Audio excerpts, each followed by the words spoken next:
Look at me now, a man who won't let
Warning: this podcast features adult subject matter, adult language, and things not meant for children to hear.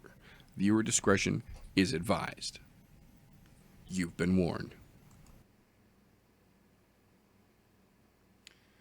We could be. We might be. I believe we are kind of off center, if nothing else. But we are live, ladies and gentlemen, here on the I'm No Joe YouTube channel. Welcome, ladies and gentlemen, boys and girls, children of all ages, hopefully old enough to be appropriately listening to the shit that I'm going to say, to the latest episode of the What Did I Say show? The show where I hold us accountable for all the shit that we talk during the latest I'm No Joe podcast and give you guys kind of a recap of the events that we did the I'm No Joe podcast for.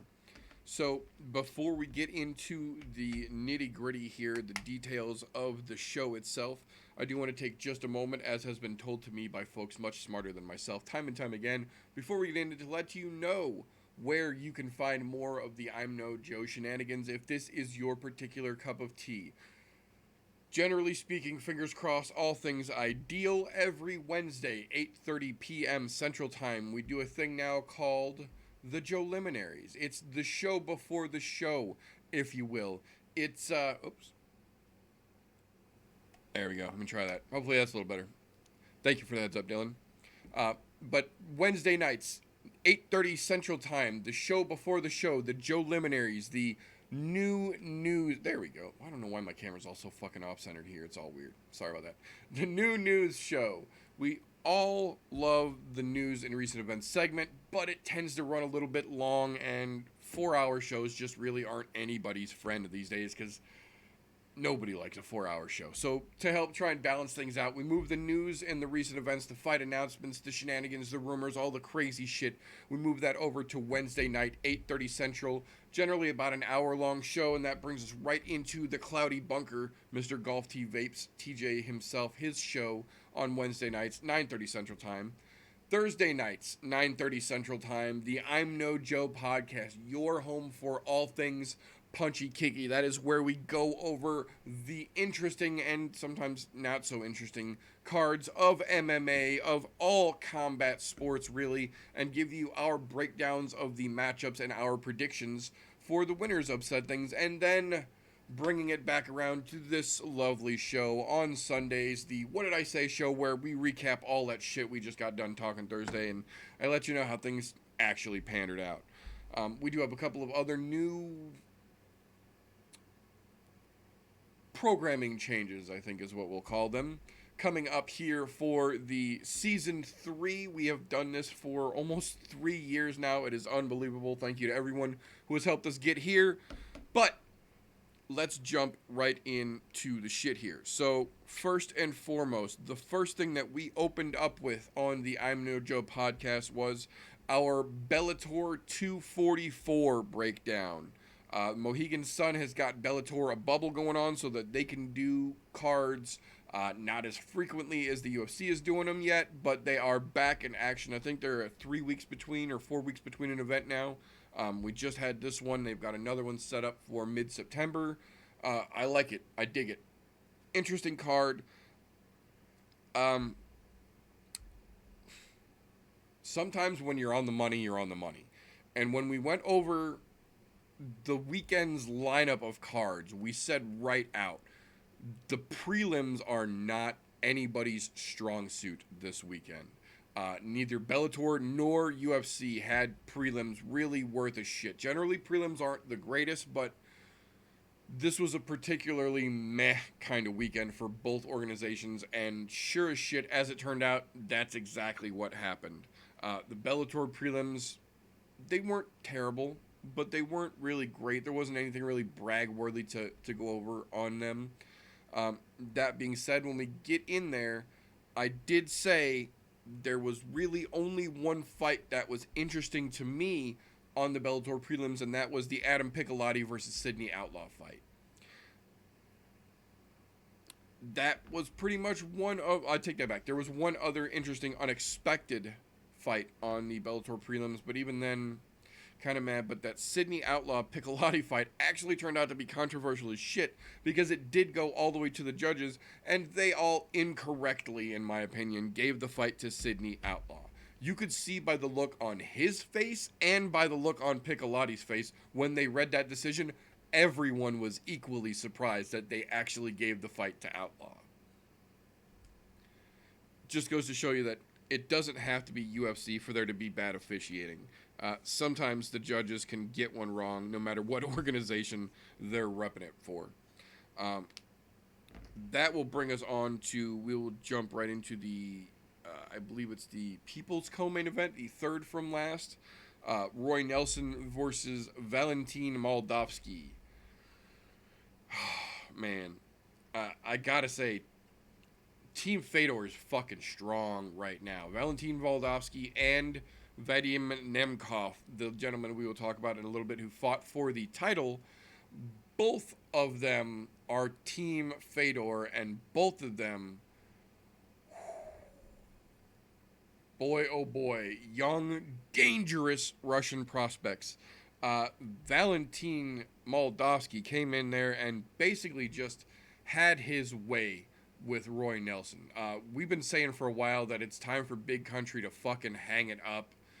Man, if Moldavsky didn't put the fucking fine point right on that sentence for us this weekend, he literally had Roy outclassed everywhere from start to fucking finish.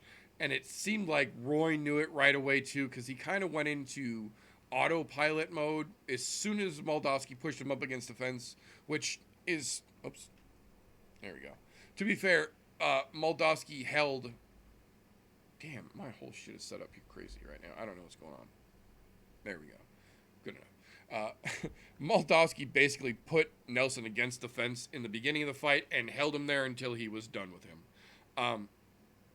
You could kind of see Roy Nelson got frustrated real easy, real early, and then just never really implemented a game plan. Just kind of went with where Moldavsky was taking him until it was too fucking late. And, you know, credit where credit is due. Roy Nelson was at one point a very prominent name in this sport for a good reason. But like several other fighters, sometimes these guys that have been around in the early, or since the early days rather, don't have the ability to see the sport without them in it as much as they also have trouble seeing their lives without the sport in it. Some of these older guys, and not all of them, to be fair, not all of them, but some of these older guys, Roy Nelson, a big proponent of that, have basically become their fight status. They live, they identify through being a fighter. They have wholeheartedly wrapped their being around the fact that they are a UFC, well, not UFC, a mixed martial art fighter.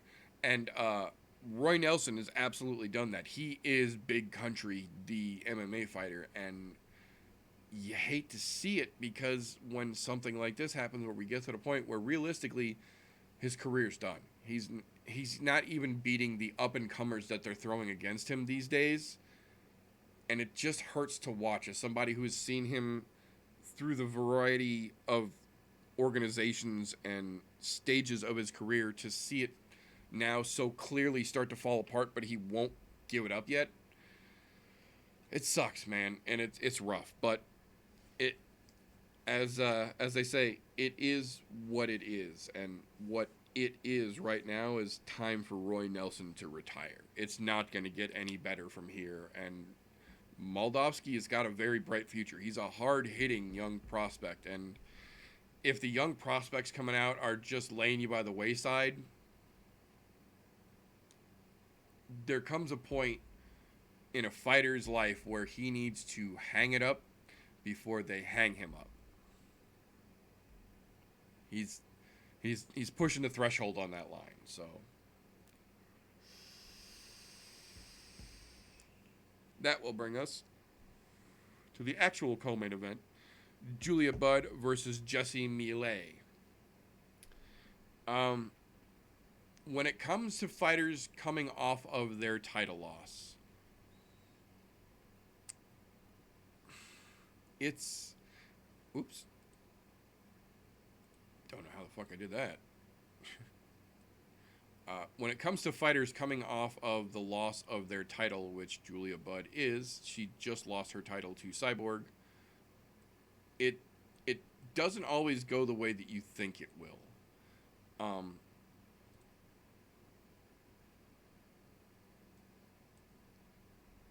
Generally speaking, it goes one of two ways. Either they come back with a renewed fire and they just drive to get right back to that belt, or you can see that the loss of the belt kind of breaks their ego a little bit, and it actually changes the fighter's attitude.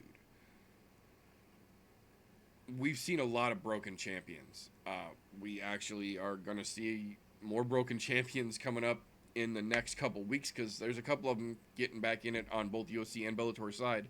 But we don't often get a chance to see that fuck this, I'm getting my belt back mentality get put into action. Julia Budd came out Friday night and just decided that Jessie Millet was not going to get to do anything anywhere at any point in that fight. Beat the shit out of her on the feet, threw her to the fucking ground, had her way with her on the ground, and just showed 100% tenacity. Credit where credit is due for Jessie Millet not going out, because she got hit with some fucking angry bombs by Julia Budd. Julia Budd throws fucking haymakers of haymakers to begin with, but you could tell she was letting a little of that frustration of that not having her belt anymore out on Jessie Millet, and kind of setting the example or letting it be known that she's not going to be complacent with just getting back into the line. She wants her fucking belt back. And I think, although it was a good win, I do think she's going to need probably one more real definitive, real discerning, like, undeniable win to get her back at the belt, because Bellator's got a pretty stacked side when it comes to ladies MMA, and I like that. I very much like that Bellator does that. They don't fuck around. They keep the ladies moving, and they keep the fights going over there. So I do think that she is absolutely on the right track to get her belt back, but I also think there still needs to be one more real dominant win for her before she shows it. That being said, if Julia Budd has another fight before Cyborg defends that belt, I think it's time we fucking riot Scott Coker's office. I get it. You worked with Cyborg for years. You wanted her back. You got her back. Now she's your champion again. But that bitch better do something. We can't have a once-a-year fucking fighter. Julia Budd was active as shit.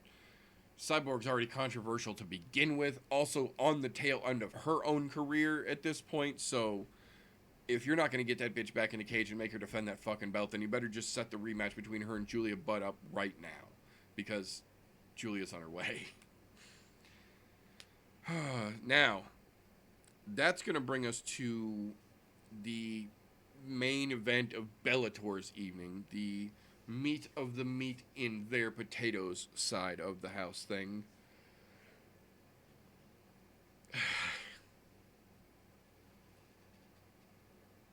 We'll get into the fight in just a second, but the first and most important takeaway I do want to say about this fight.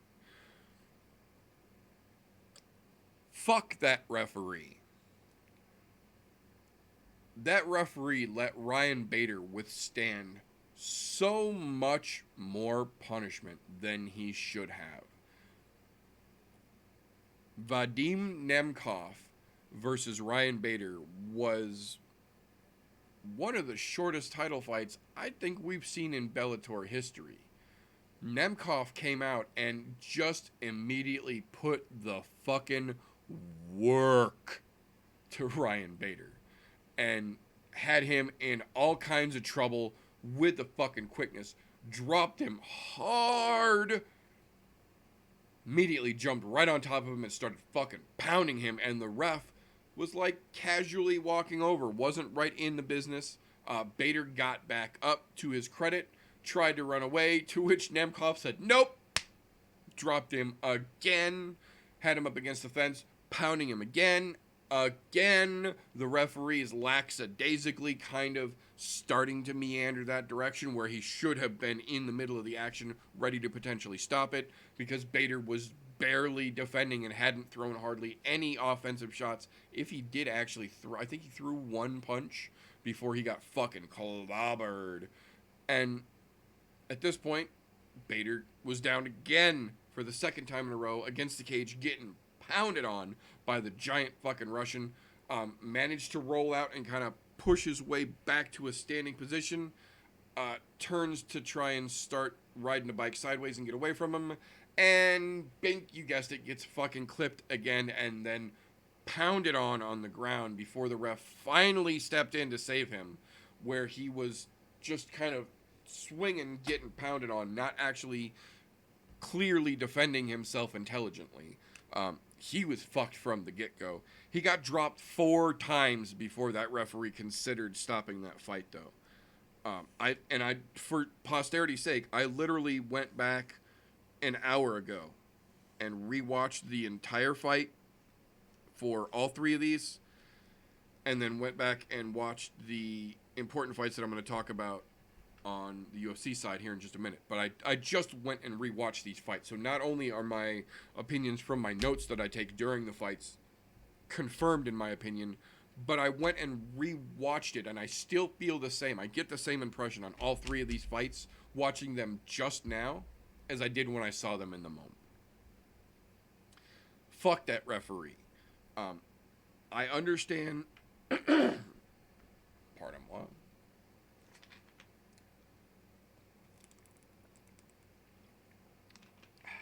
Me. There we go. I understand the first time that Bader got dropped, he's the champion. He's a double champion, as ironic and laughable as that statement is. He's their double champion, so he should be allowed a certain amount of leeway when it comes to a chance to recover before you stop the fight. In that moment, the way that he fell and then immediately started defending himself, I can understand letting that go. He ended up actually getting back to his feet, so that would make sense. But he wasn't there when he was back on his feet, if you understand that. When a guy is rocked and rocked hard, or a gal, either way, we don't discriminate. When a fighter is rocked hard and trying to escape, riding the bike, trying to get away sideways to get some space in so that they can have the ability to recover and try and make a shot, it's not always clean and it's not always easy. But you can generally tell within the first step, literally, or 2, if they are still with it, so to speak, if they have a chance realistically to be able to recover, to try and get back in the fight. You'll notice real quick the wobble in the step, the posture isn't there, the just out of sorts look that they have when they start moving, if they're not with it. As soon as Bader started moving, when he got up from the first time he got dropped, you could clearly tell he was still very rocked. He was not with it. So in my opinion, the fight could have been stopped when Bader hit the ground and then got rained on the first time. But I get it. Okay, you let him get up. But then you let him get up, and he literally gets dropped again from a clean shot against the cage a second time. He's down. He's on the ground. He is hurt. He is getting fucking worked. The ref still lackadaisically standing across, not getting up in the fight, watching very lazily. Bader was barely defending himself at that point to begin with. They let him keep fucking going for a 4th scramble until they finally jumped in to stop the fucking fight. That's unacceptable.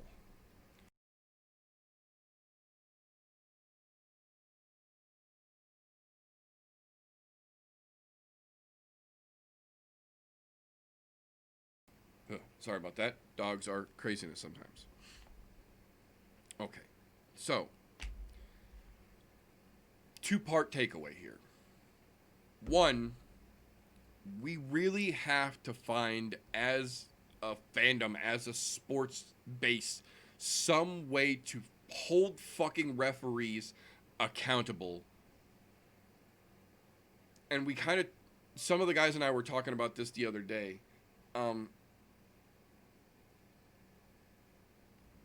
I get that it's a double-edged sword. Because when something like this happens, when there's an incident, when it's a controversial thing, everyone is quick to jump and scream and say, what the fuck, ref? Somebody get on this fucking ref. Get this ref's fucking head. You know, drag him through the streets. Get the pitchforks and the fucking torches. And I get that. It's a little fucked up, and I understand that as well, that it doesn't ever really go the other way. When you see a dude who gets fucking clean clocked and he's out of it, and the other fighter's going to dive and the ref steps in and saves the guy from taking unnecessary damage, they don't really get the credit they should deserve, or they do deserve, rather. The credit that they should when they make a good call that direction. It's generally only the pitchfork and torch when they do something wrong. But the problem, in my opinion, is that when they do something wrong, like they let a fighter in this situation take way more damage than they needed to, way more damage than they should have rightfully in any other fight to have been stopped, there's no consequence. The Athletic Commission is the only person who can bring down any sort of action against a referee, and even then, there's no action to be taken against a referee for a bad call. They just don't get used more. That's not a penalty for potentially costing someone time of their life and physical damage they didn't have to take. That's unacceptable. This is one of those situations where that has to be, it's becoming too prevalent, where we're having issues that are controversial, and they're not just controversial because of when or who they're happening to, but the amount of fucking damage that Ryan Bader took in this fight that he didn't need to, that he was clearly done from the beginning of the incident that dropped him the first time. We got to get something done about that. The other thing that is a huge takeaway from this situation is that Vadim Nemkov is the fucking truth. He is legit as can be. He fought incredibly intelligent.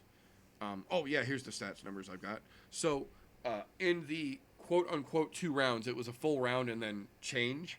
The significant strikes landed by Nemkov were 50-7, and I believe Bader had 9 strikes total landed, 7 of them being quote unquote significant in the exchanges while they were going back and forth. He just got completely outdone. He got outclassed, he got outworked, and he got the shit beat out of him by a younger, better version from Team Fedor. It's just the weird catch-22, because he didn't need to get that much shit beat out of him. I don't like him, but I don't want him to take unnecessary damage. I don't want any fighters to take unnecessary damage because of a referee like that. So, you know, what are you going to do, though? So that being said, that will jump us over to the UFC side of the house for another one of those mouthful fucking name events. UFC Fight Night Vegas 7 Munoz versus Edgar / UFC on ESPN 15 / UFC Fight Night Munoz Edgar at the Apex. That's what it was. Oy vey. But like I mentioned earlier, it was not an exclusive to Bellator thing for the prelims to suck. We kind of talked about it on I'm No Joe that both UFC and Bellator had some real garbage fights on their prelims, and sure enough, we were pretty much fucking right. There were a few things that I do want to mention. 2 little things from the prelims that I do want to talk about real quick here. The first one, the Ike Villanueva fight. It was one of the ones that we did kind of debate about talking about on the I'm No Joe podcast, because Ike Villeneuve, Villanova. Long day, don't ask. Mike, Jesus tits. Hang on. Let's reset here.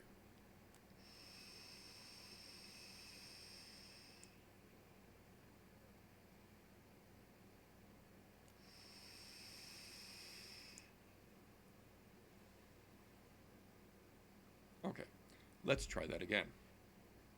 Ike Villeneuve was is a newer heavyweight prospect in the UFC.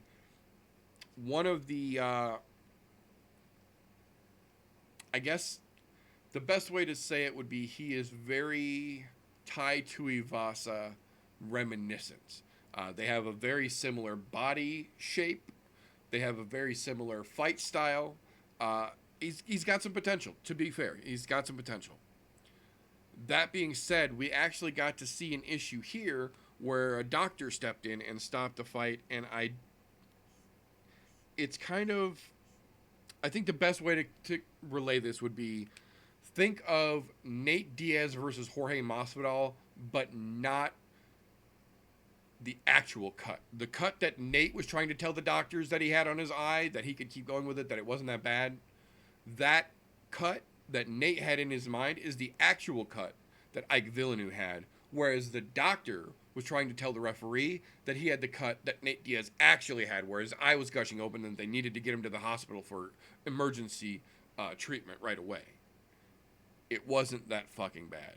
Props to the gentleman whose name I have completely forgotten right now. The guy was making his debut, for a beautifully placed knee and 2 or 3 elbows in the process to make that cut definitively bleeding into his eye where they needed to actually stop the fight, potentially.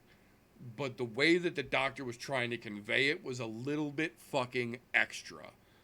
The fight could have been let go with 10 seconds of a cut man, little end swell, little pressure, little Vaseline. He'd have been fine to keep fucking going. We saw other fighters get cut later on the card, worse than what he was cut, and continue to fight for multiple rounds. So there was that. The only other fight on the prelims for UFC that I want to take a moment to mention bothers me for 2 reasons.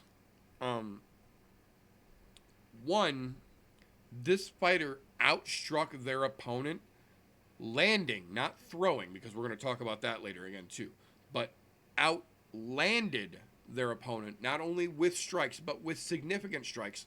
Thrown versus landed and significant, both 3-1. 3-1. Outstriking in both landing versus thrown and significant strikes. Octagon control was domination the entirety of the fight. And then the judges gave it unanimous to the opponent. I'm talking about the other reason that this fight bothers me a little bit is because this is the only fighter I have ever seen in my fucking life who plays the share card. She has one name. Mizuki. Mizuki. Come on. Come on. Really? Really?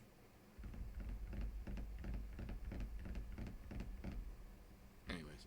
But she outstruck her opponent 3-1. Both landing and significantly. She was beating the shit out of that gal she was fighting. And then the judges gave the fight away. And this is another one where you could see when the decision was read, everyone in the octagon was kind of like befuddled, like confused that the decision was read the way that it was. Mizuki won that fucking fight clear as a bell and was robbed by the judges. Unfortunately, that's not the last time we're going to have an issue with judges on this card. But that is for right now. So, that being said, we'll talk about the opening of the main card, because this card, we talked about it a little bit Thursday. Excuse me. And then also the card, I don't know why I've even got these on right now. There's nobody else in Zoom with me, goddammit. Even after the I'm No Joe we did Thursday, this card got fucked up even more after weigh-ins and then hours before the show itself started, which is becoming a bad trend for the UFC. The last couple cards in a row have been losing fights all the way up until the fight itself was about to start, all the way back to Kevin Holland, Trevin Giles, a month ago or whatever it was now. But this one, again, was no exception. Right as the fights were getting ready to start, found out the OSP, uh, the OSP fight was completely pulled off the card because OSP got the Backstreet Boys again. Turns out, excuse me, OSP earlier in the week had, because he, to be clear, had Backstreet Boys early on. So when they tested him coming into this week, he tested positive initially before this week started, or at the beginning of this week, then negative immediately after, then negative, then positive again right before the show, and the doctors actually called the fight. Excuse me. OSP and his team offered to pay out of pocket to go get a rapid test done to confirm that he was clear. Doctors were not willing to take a chance. The fight has been scrapped, and they moved it to the September 15th, or 12th, September 12th card. They rescheduled it, 14-day quarantine for everyone involved, OSP rather. They did test all of his cornermen, all of his coaches and cornermen are clear. Everyone else is negative. It was just OSP who popped hot again for Backstreet Boys. So that fight got completely scrapped last minute.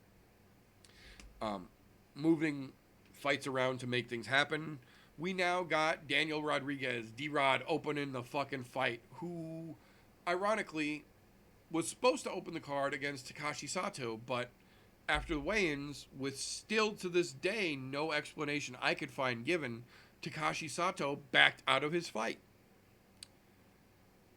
Shortly after that, this is after weigh-ins, I believe, Dwight Grant, who was bumped off 2 other cards now, I think, because of his opponents have dropped out or gotten hurt or had Backstreet Boys. Dwight Grant's opponent dropped out. Fuck, right? But UFC, seeing that these guys are both welterweights, both weighed in, both made 170, paired them up together. So we actually got the opening fight on the card, D-Rod versus Dwight Grant, which turned out to be one hell of a fucking fight unto itself. They came out initially, Dwight Grant clipped D-Rod with a 1-2 real fucking clean, dropped him, and then jumped on him and was swarming. But he was hitting a lot of guard. He was punching a lot of arm. He was hitting a lot of side meat. He wasn't making it through and actually connecting. D-Rod survives, weathers the storm, gets back to his feet, and then starts to put it on Dwight Grant and just fucking cleaned his clock. Knocked him smooth the fuck out. Stoppage. It was close. It was almost a Dwight Grant stoppage on D-Rod, and he flipped it the fuck around and got that motherfucker. Holy shit. And Dwight Grant was dropping fucking hammers on him when he hit the ground. It was very close. The ironic bit was that afterwards, we actually got some social media, Instagram stuff from both him and Joe Schilling, his corner man. Apparently, in some part of that crazy fucking fiasco scramble, his pinky toe, the meat on the bottom and into the webbing on his pinky toe, was ripped almost to the bone that he had to get stitched up. Oh, and he showed it. He showed videos and pictures of him laying down and Joe Schilling peeling his toe back so you could... Oh, I'm getting a fucking heebie-jeebies thinking about the mental image again. You could see it. His foot got hooked up between them toes. But he's stitched up, good to go, so... Fucking A. D-Rod, baby. Now, one that I will say... I was 150% fucking surprised by. Originally, a prelim card moved to the main card because of the OSP situation and the Dwight Grant fight dropping out. Shauna Dobson versus Maria Agapova.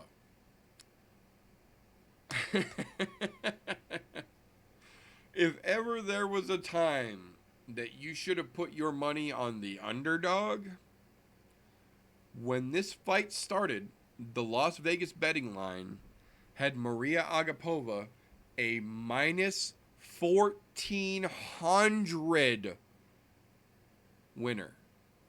Prospective winner, rather. 1,400. That's disturbingly disturbingly high estimation odds. Especially considering Agapova is a fairly new fighter and kind of big for her britches a little bit.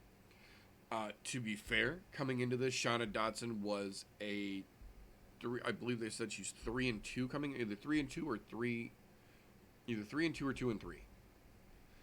Either way, not the greatest record, but not the biggest upsets in her losses either. Well, Agapova came in trying to be cocky, trying to be flashy. We see it all the time. When you're more worried about being flashy, you're more worried about looking good in a fight than you are actually winning the fight, you generally lose the fight and you generally look bad doing it. It's kind of universal karma, if you will. If you're more worried about the appearance of the fight than the fight itself, if you're more worried about how you look in the fight than how you do in the fight, it generally comes back to bite you in the ass. And this was a beautiful example of that.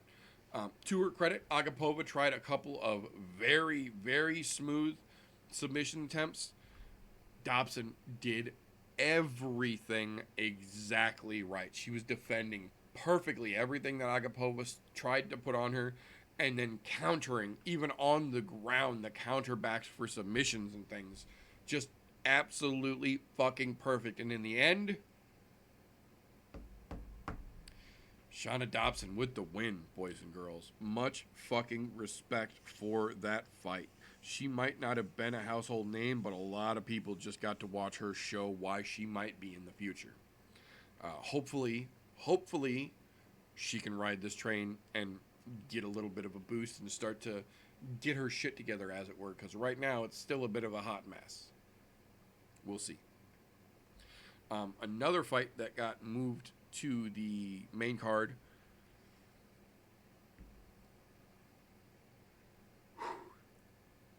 Joe Selecki.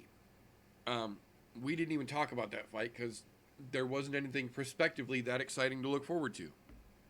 Then the fight comes on, and he cinches in a standing rear naked choke so fucking tight, so deep, and so threatening. The gentleman didn't fight, didn't try to go to the ground. He tapped standing, and then immediately when Joe Selecki let go and came off of him, he fell head first into the fence and had to recover for a minute with people helping him stand up. Joe Selecki, man, if he keeps pulling tricks like that out of his ass, he's going to have a huge fan base real soon. The problem is, this is not the typical Joe Selecki that we have seen yet. So, hopefully this is the beginning of a trend for Mr. Selecki now. That being said, let me see. I can't remember. Give me just 1 second. Pull this fight card back up.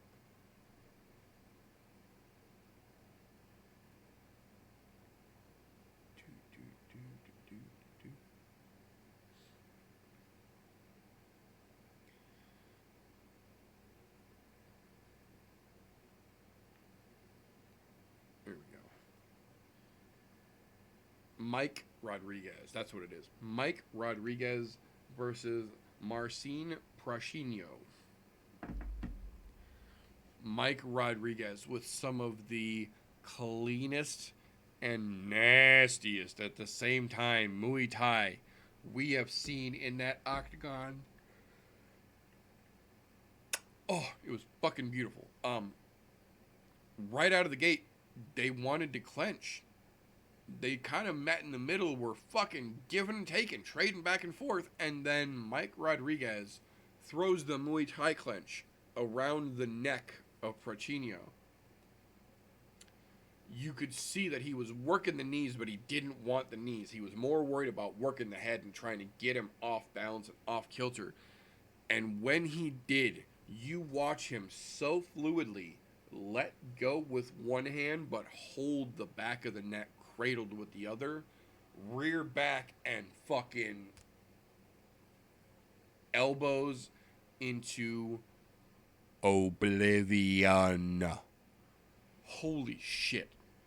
Mike Rodriguez was fucking beautiful with the destruction. His Muay Thai game was so fucking beautiful.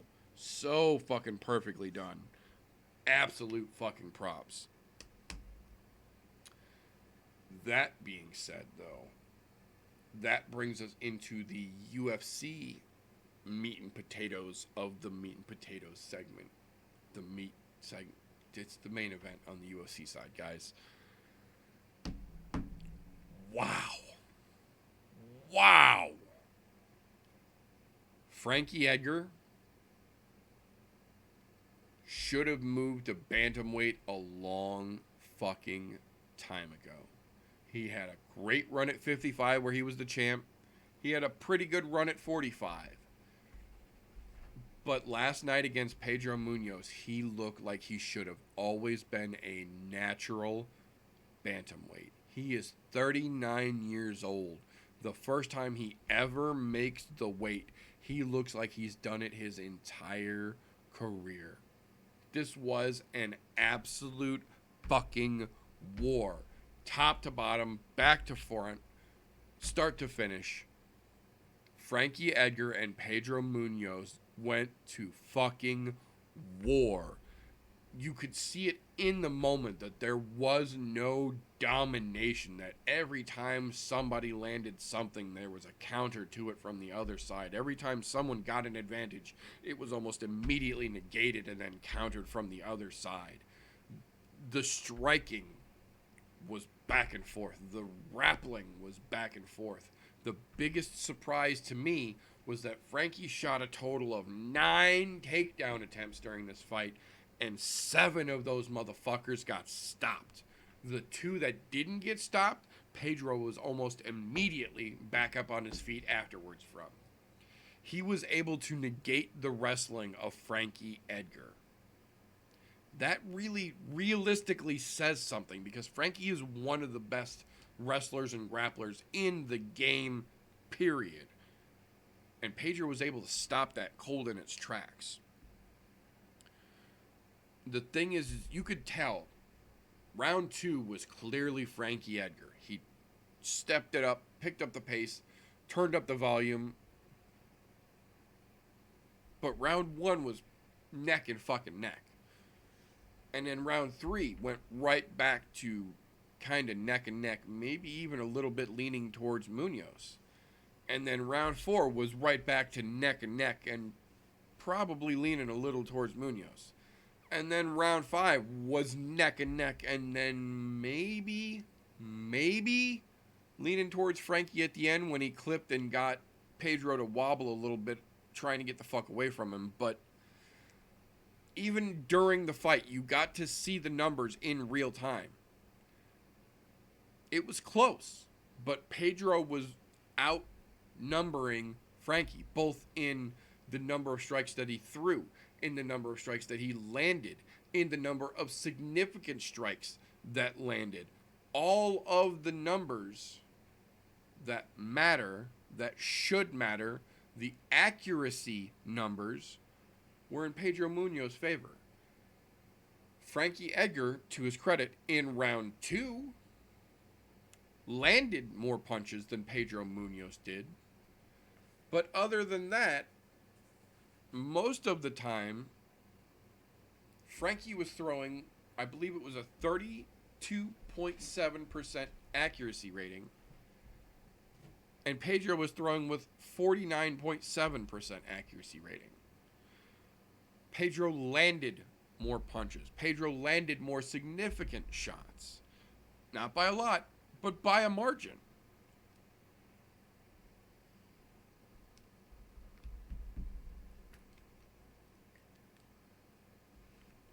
It was close enough, I'll put it this way.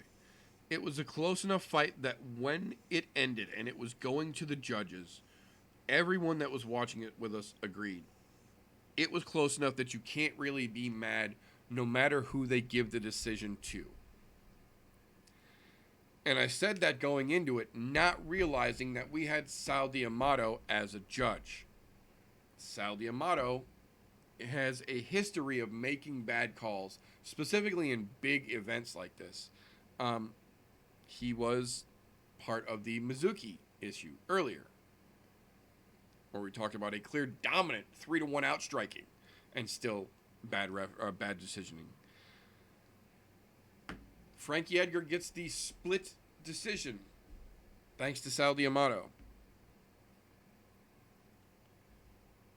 I'm not mad at the split decision. I get it. It was close.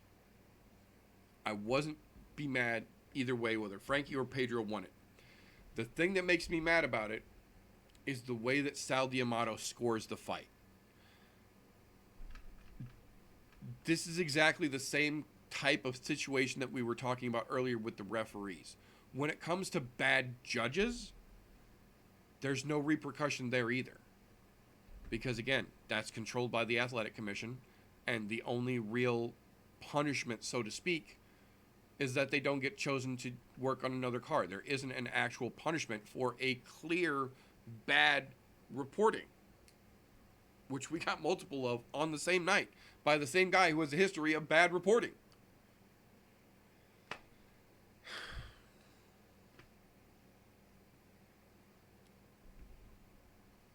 It's frustrating. It was a close fight, but I think the thing that pisses me off the most is that the outcome that this fight had. Because immediately, when you get to the post-fight press conference, Dana basically says that this is going to cement Pedro down at 5, and that this is putting Jesus Christ. This is putting Frankie up in the echelon, and then he also confirmed, without confirming, that Aljamain Sterling is going to get the next title shot at Peter Yan, with hinting Frankie Edgar will be waiting right behind him to get the next shot. I get that. I understand that. One fight, it's a win, and then you're in title contention, seeing as how the title is in the process of being booked right now. I get it. My problem there comes in that Aljamain Sterling's getting the title shot, because Aljo is a fucking bad joke, and I don't know how many more ways I can say it, but every opportunity I get to, I'm going to tell you folks about how fucking overrated and undeserved the hype that Aljamain Sterling gets. That being said, performance of the nights for UFC, Shauna Dotson looked fucking spectacular, earned that goddamn money, and a gentleman named Jones early on in the fight. That was a prelim, I believe. The fuck was his name? Trevin Jones. Yes, the opening fight. Soup Can Violence earned himself 50 grand. Another very D-Rod-esque performance where someone was rocked and fought their way back to victory to survive and then win. Obviously, fight of the night, Edgar Munoz. The one thing I will say, though, is that the pressed the journalists pressed Dana White about bonus money when they got back to the post-fight press conference, because there were so many great fights on the main card. So Dana said basically everyone on the card is getting some sort of bonus next week, as well as those who got the fight and performance of the night bonuses that were decreed. But that being said, that is all we have got for this particular episode of the What Did I Say show. I do want to thank everyone who came out and watched and participated live in the chat. I see all you beautiful motherfuckers, and I appreciate you. Thanks to everyone who catches this on a replay as well. I appreciate you folks just the same. We're going to wrap this up and call this all for this particular episode. We should prospectively have a Joe Liminaries episode this week. As of now, I don't have to go out of town. We may have to move the What Did I Say show next weekend around a little bit, because next weekend is my wife's birthday, and I'm not going to be sitting here doing a live show during her birthday, so we'll figure that out as it goes. But keep your eyes peeled Wednesday night, 8:30, for the Joe Liminaries, where we will break down the interesting fight announcements that we've gotten already over the weekend and the rest that will come throughout the week, leading us into the Cloudy Bunker, and then bringing us to Thursday's I'm No Joe podcast. So we are going to get the fuck out of here for now. If you enjoyed the breakdown that I give you, perhaps give me a thumbs up. If I brought you the breakdowns that you require, subscribe. You know I'm going to be here for you. If I give you the point of views with these breakdowns that you appreciate and you can't get anywhere else, share an episode of any of the shows that we do here. We're trying to grow the channel. On the other side of that coin, if I'm just some dipshit who couldn't even get my sound levels right to start the show, give me a thumbs down. I earned it and I won't dispute it. But that being said, we are going to call this all for now. So until next time, remember folks, don't let ignorance stop you. You can root for anything. Have a good one.